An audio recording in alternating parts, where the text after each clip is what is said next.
Hello बच्चों, let's see the question and the question says that find the generating function and general term of the following series 2 plus 3x plus 5x square plus 9x cube up to n terms. Okay, so key concept for this question is recurring series. Okay, so recurring series किसको बोलते हैं? जिसमें आपके पास किसी भी n term जो आपके पास होगी वो किसके इक्वल होगी? उससे पहले वाली जितनी भी टर्म है उनके साथ कोई कांस्टेंट क्या किया, मल्टीप्लाई किया हो, जैसे un-1 plus un plus r into un-3 up to कहाँ तक, जितनी भी आपके पास जो फर्स्ट टर्म होगी दैट इज ओके, ये जो फर्स्ट टर्म होगी और इसके साथ कोई कांस्टेंट मल्टीप्लाई होगा, let's say that is s। तो आपके पास पहली टर्म जो टर्म आपको निकालनी होती है उसका सम किसके इक्वल होता है? उसके प्रीवियस टर्म के साथ किसी भी कांस्टेंट को मल्टीप्लाई करेंगे, वो कांस्टेंट हम फाइंड करते हैं। ओके, और उनके सम के इक्वल होती है। जैसे अगर मुझे थर्ड टर्म निकालनी है तो वो क्या करेंगे, p u2 plus q u1। Okay, अगर मुझे थर्ड टर्म निकालनी है तो उससे प्रीवियस वाली टर्म का सम और उन टर्म्स के साथ कांस्टेंट का मल्टीप्लाई। ओके, तो वो टर्म वो कांस्टेंट हमको क्या करने होते हैं, फाइंड करने होते हैं।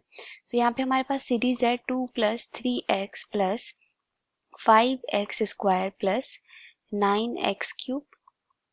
ओके, तो यहाँ पे आपके पास थर्ड टर्म का कोफिशिएंट क्या है, 5 is equal to second term का कोफिशिएंट क्या है, p के साथ मल्टीप्लाई करेंगे 3p and plus 2q।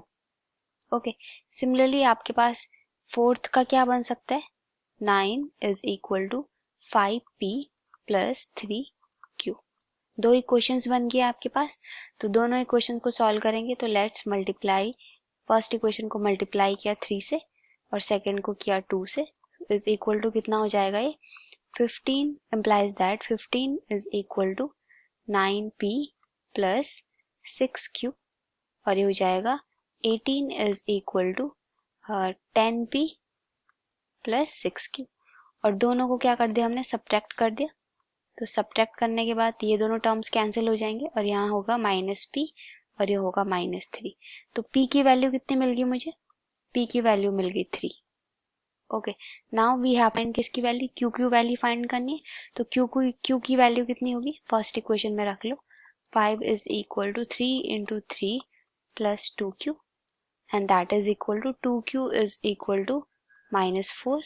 So q की वैल्यू कितनी आ गई, तो हमारा जनरेटिंग हमने जो फर्स्ट निकालना था, क्या निकालना, जनरेटिंग फंक्शन। तो जनरेटिंग फंक्शन क्या होता है आपके पास, that is 1 minus px minus qx square, ये आपके पास जनरेटिंग फंक्शन होता है।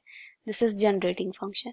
तो क्या निकले आपके पास, p की वैल्यू 1 माइनस 3x और q की value minus minus become plus 2x square.